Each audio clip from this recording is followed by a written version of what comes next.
How to make delicious dal chana in under 45 seconds.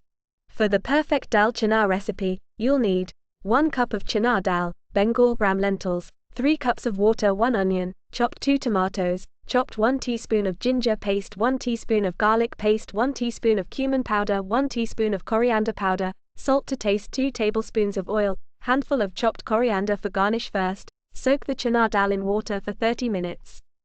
Then, in a pressure cooker, add the soaked dal, water, onions, tomatoes, ginger and garlic paste, cumin powder, coriander powder and salt.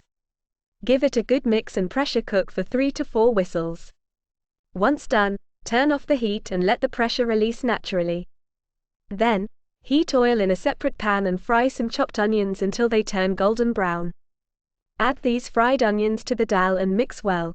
Garnish with chopped coriander and serve hot. Enjoy your delicious dal chana.